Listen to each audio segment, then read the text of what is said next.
Okay, this poem is dedicated to my wonderful son, Brian Bearcoast. The poem is called Who Knows? What's going to happen from one day to the next? Who knows? My life changed in the summer of 1996. It was a beautiful day and my son Brian was off for a day to summer camp. Full of energy and enthusiasm, he boarded the bus with some of his friends. When he returned home later that day, he was complaining of a headache. Nearly 2 weeks later, he was admitted to a hospital with meningitis. The days, months and years ahead was something I never dreamed would happen to me. My life and future was put on hold and I became a carer for my son Brian. He was 11 years old and became a child again.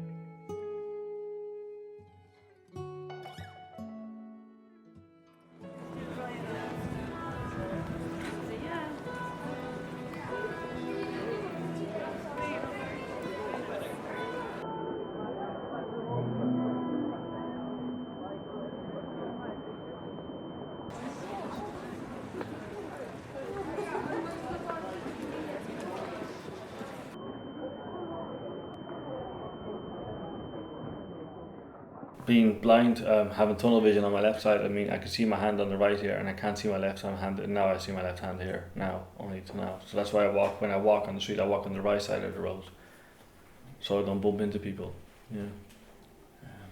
I don't really remember my time in the first hospital I went to.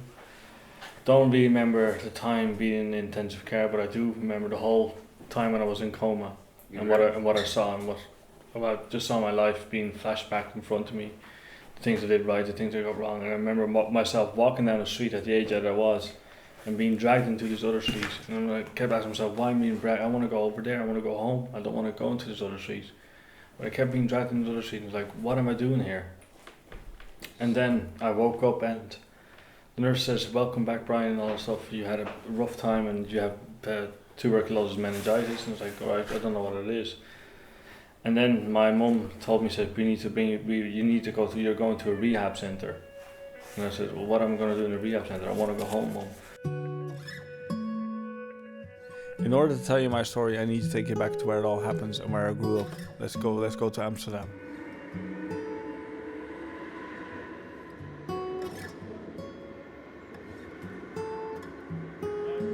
I know Brian from primary school, from this neighborhood where I live still today, and we've always been good friends from that point on. We always went to the park to make some practical jokes with the people who live there, make some collect calls to all over the world with the payphone that was standing there, you know, all the old jokes you make when you're 8, 9, 10, 11 years old. And from that point on, we were friends, and I remember from the summer that school was out, summer, and we heard he had some headaches in the summer, and doctor said it was okay, so no problem. And when he came back, I went to the camping always in the summer, so for 6 weeks we didn't have a lot of contact. We didn't have mobile phones back then, so we didn't stay in touch that much. And when we came back, we learned that it was a bit more than a headache, that it was a serious problem. Whoop, whoop, that's the sound of the police. Whoop, whoop, that's the sound that I beats. Whoop, whoop, that's the sound of the police. Whoop, whoop, that's the sound that I beats. You get that for Christmas? Man honking his horn for no reason. And after a couple of weeks, I went to the hospital. I think I was one of the first ones because we had a real good connection together. And I went with my mom, and I can really remember I went there with my mom, his mom was there, and Brian was laying in the bed, and he had a straw and some paper, put it in his mouth, and with the straw blew the paper to all the nurses and all the doctors and everybody that came in, because they told us he lost his filter. So he just did what he thought he could do. And he said the most weird stuff. He was yelling at people and being really abusive to people. And I was like 12 years old and 10, 12 years old, and I was thinking it was funny, you know, he was just saying all these strange things, and his mom would say, don't laugh, don't encourage him because it's not good. But yeah, I was sitting there and the nurse came in and he just blew a paper with the straw and just said some abusive words to her, and then she left. So for a 10, 12-year-old kid, that's pretty funny. But at that moment, you could really see that it was a serious problem, because I knew Brian for longer than that, and you could really see there's something different about him right now. Up there, I lived. And this is where my dad lived. My dad passed away in 2001 on the 31st of May of liver failure. We had necrotic and fasciitis before that, which is a flesh-eating disease. He was in coma for 6 weeks and he died peacefully in coma, yeah. And we sort of suffered from liver failure because he was a bit of a drinker. My dad couldn't hack it that I was dying at the time of a head injury, that I've had a head injury, and he couldn't really hack it. And he started, seemingly what I heard after he died, he started to drink a lot more after I got the head injury because he couldn't take it, he couldn't cope with it. And I remember one day my dad, where he was living in a new part of the city, he took me aside and says, when you were in intensive care, he wasn't religious, and he says, all I could see is pray to whoever was up there and just say, just keep him alive. I still want him to hug him and kiss him and all that stuff, you know? Yeah.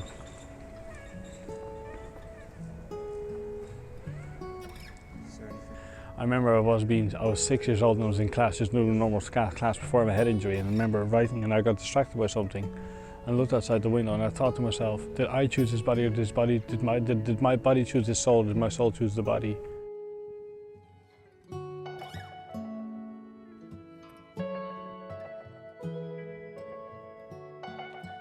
And the fact is that he was in hospital. I didn't realise the seriousness of what was going on.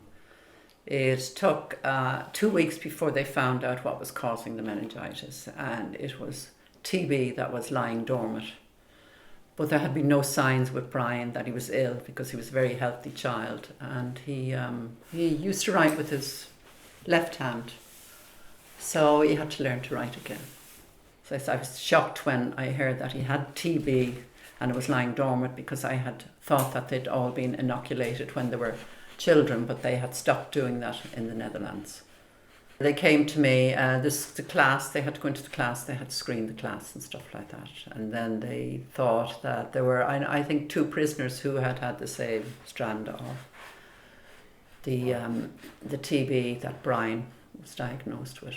So to this day, we don't know where, but he used to go with his dad on the boat. And we don't know if it's something, he used to swim quite a lot in the water in the lake, so we don't know if it was something he picked up there from a tick. We just don't know. Things start getting worse, better, and then they'd get worse. And then there was one time I went to see him and he was having a lot of problems breathing and he'd lost a tremendous amount of weight. Then he went into a coma and he was on a life support for 2 days. It's mad to be back here. This is where I was taken into hospital this is where I first was taken into hospital after my 11-day headache occurrence.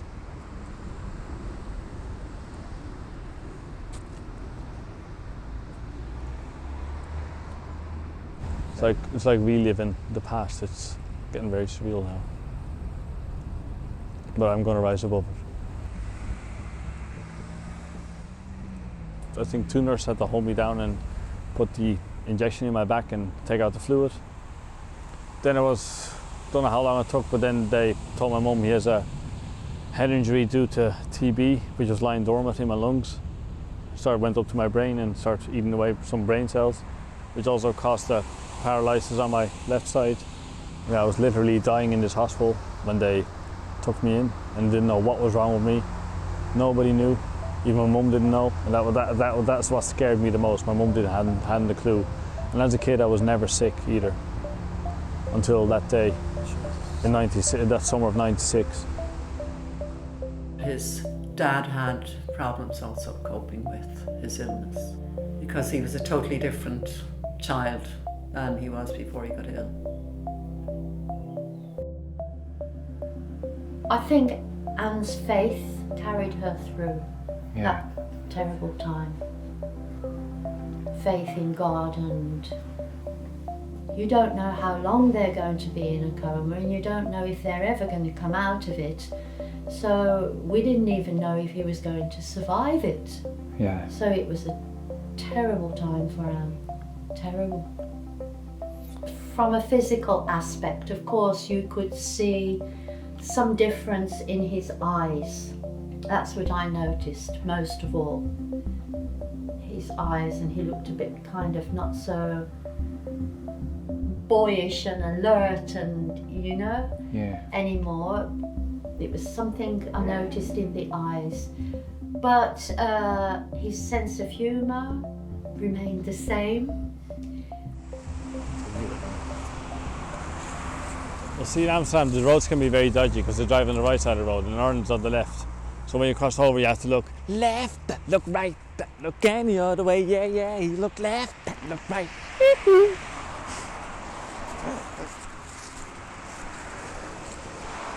Before he was transferred over to the other hospital, I went in one day. He had been having problems the day before, and he was very, very thin, so you could basically see his chest heaving up and down. You could nearly see the thumping of his heart.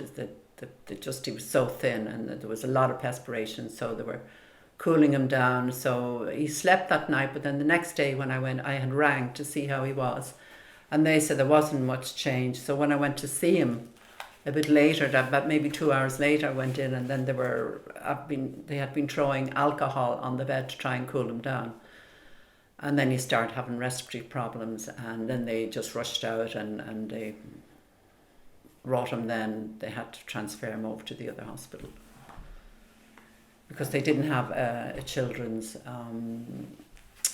intensive care unit for children there, so they had to make up some kind of make a mask from an adult to help him breathe and stuff like that, oxygen, that kind of thing. And then he was shifted over to the other hospital.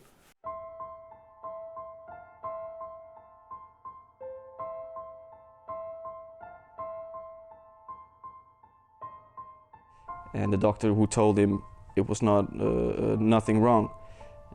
I think that's the only person in the world he might want to have a conversation with. Again, like, what were you doing at that point, and why didn't you help me then? Because if they started acting right then, maybe they could have limited the stuff that happened afterward. And that's the only thing I've ever heard of him. Why didn't the doctor help me at that point? Everybody else, all the doctors, everybody at Troppenberg, everybody who supported him afterwards, he's always positive and always sees that the people are trying to do their best to help him.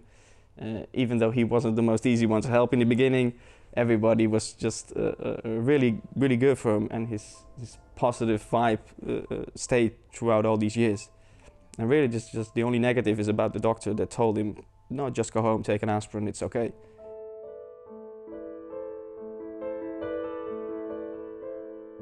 One of the doctors in the hospital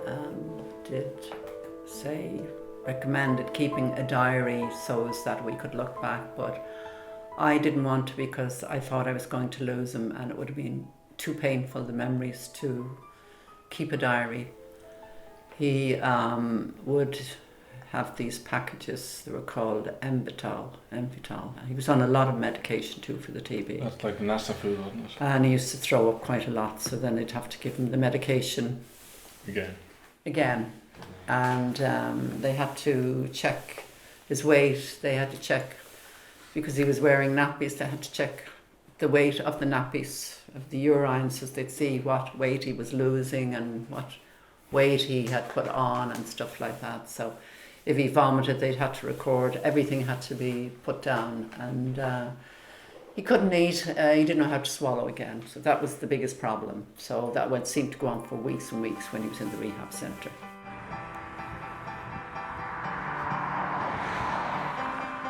How I got into sound effects was listening to music and trying to copy sounds. Like, for instance, a door opening, a cappuccino being made, let me see, crickets.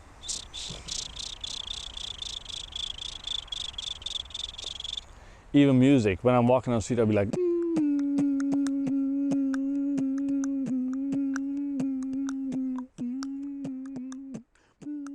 That picture of me in the chair, looking at the camera, acting cool. Yeah. My dad took that picture because he saw I was progressing as well. Here's where I spent 9 months rehabilitating after having my head injury.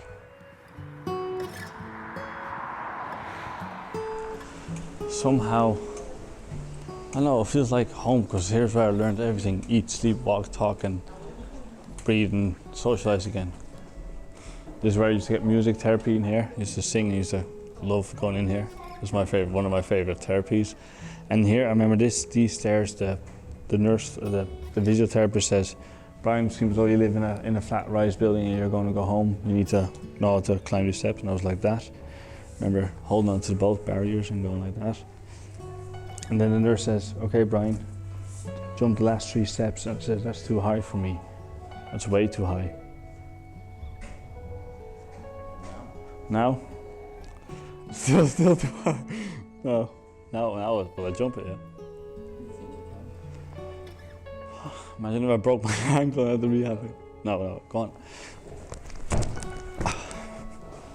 Cool, yeah? Let's go. Sweet. This is where I used to go with the bike, man.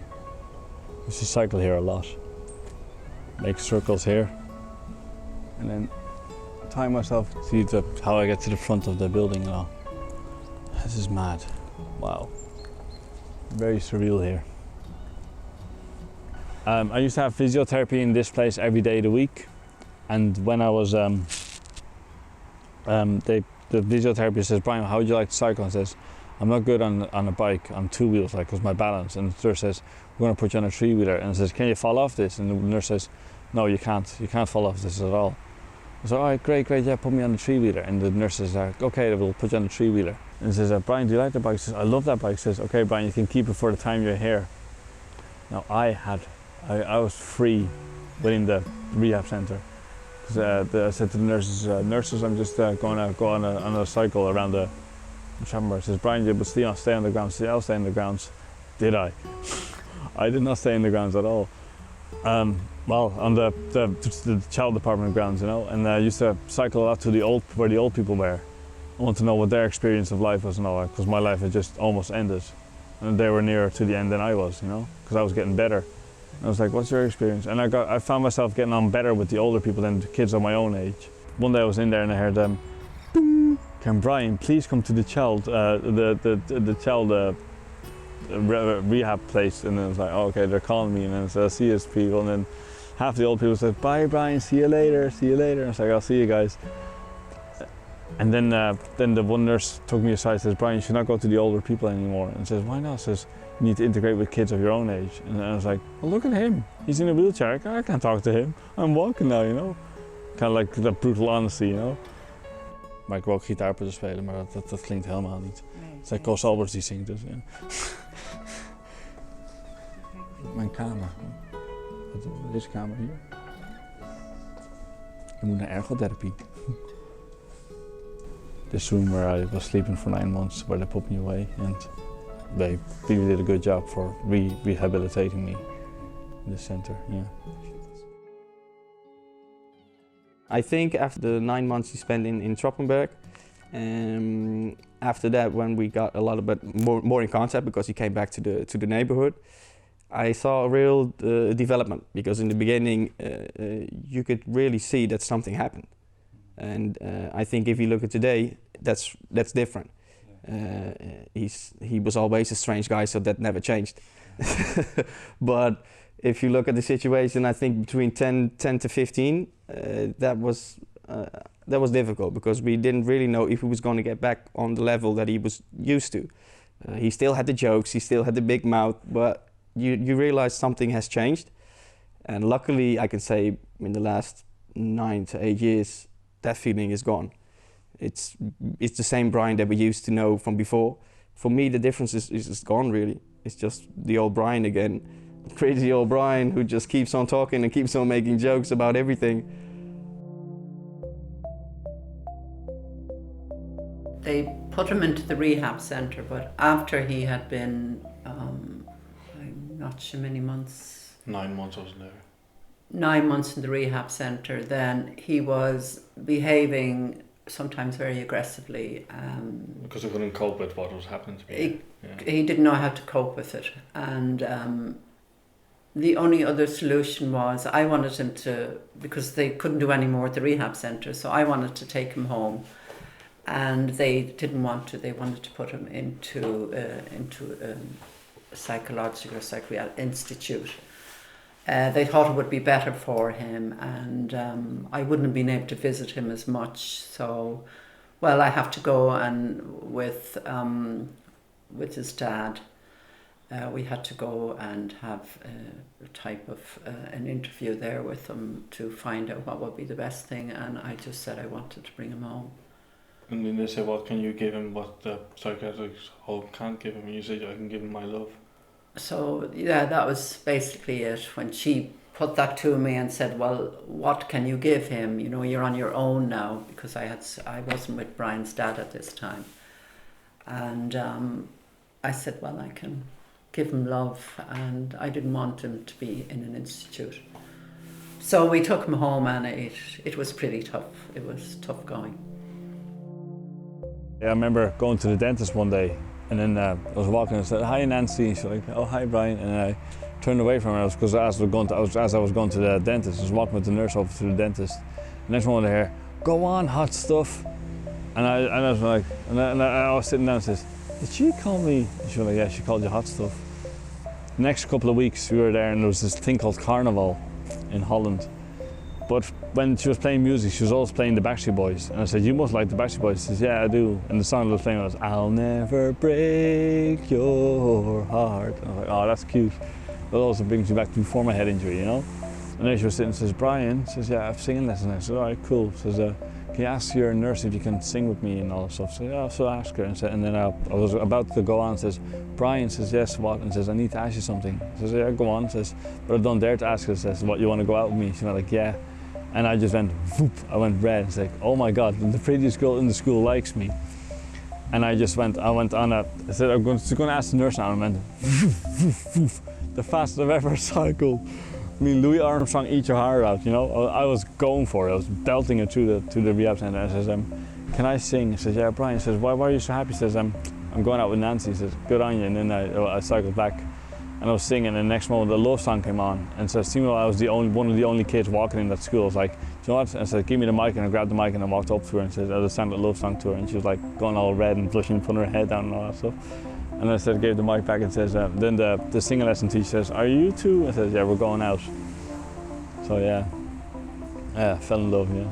And she was 3 years older than me.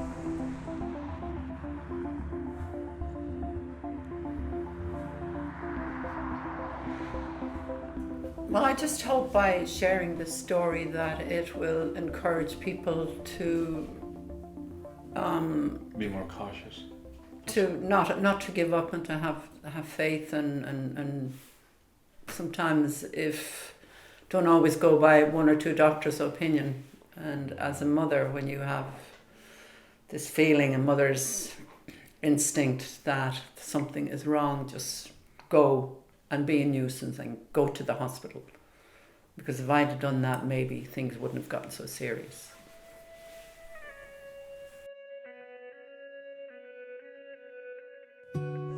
Leaving the Trappenberg has really closed a massive chapter in my life.